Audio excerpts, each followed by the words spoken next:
Hello, welcome to this quick Blender modeling tip. In this video I will show you something of a function called limited dissolve.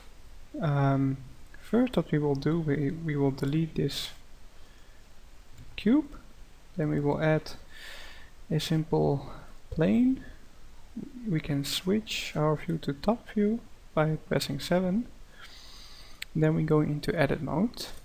And what we can do is we can add a subdivision modifier to this object and put it to 5, and then we're just going to delete one vertex. Gonna extrude a few just to make a random shape, and then make it a circle, or not really a circle.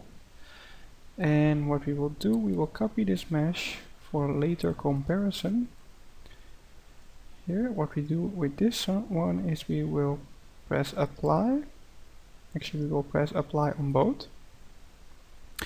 Now, the thing is that if you go into edit mode, you see this has a lot of vertices. And there are quite many, and actually, it's quite unnecessary to have so many. But if you, for example, add the modifier of decimate, you adjust the ratio, you get here an error because it doesn't have polygons. So this is not going to work here. So we can just delete it, press the X to remove this modifier, and we're going to try something else. We're going into edit mode, and we're going to select all the vertices, and we're going to press X, and then down here we're going to choose for a limited dissolve. So what this will do is this will dissolve the vertices that exceed a particular angle, and you can see here down here you can see which angle this is. In this case it is 5 degrees. So basically all the angles here between the vertices are no more than 5 degrees. So what we can do here, we can decrease this by, for example, to 2 degrees, and then we're just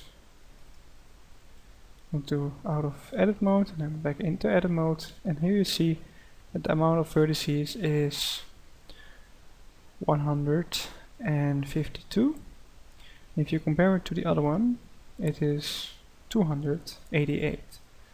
Of course, if you have even more dense meshes, the difference will be more bigger. But as you can see, the difference in how it looks in terms of the smoothness of the curve is almost indistinguishable from the higher polygon version. And of course, if you would, for example, make both meshes into a curve, you can do this by pressing Alt-C and turn the mesh into a curve. You can do it with both. And for example, if you go to the curve data type and you press here full, you can actually make a kind of a tube from it. Here we can increase the resolution to, let's say, 10. Make it look nice, and here we can put in the smooth shading, so this shading will be smooth. And you can do the same for here. Full depth and 10. Here you can see actually there is not really any difference in the way it looks. While if you convert both back to meshes by pressing again Alt-C, you press the second option here, and you can do it for both, then you see that this has almost 7,000 vertices, and this has around half of it. So with no visible differences. In this way you can save quite a lot of vertices on these type of meshes that start out as lines. And of course, you know, with these lines you can do different things as well. For example, if you just take one, Control I to select the other one, and delete the vertices. If you make a face of it, for example,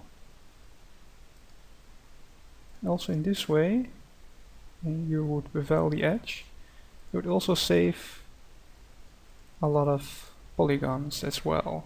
Well, without the noticeable difference with the higher poly one. And of course you can also set the degrees to a little bit higher to save a bit more, depending on your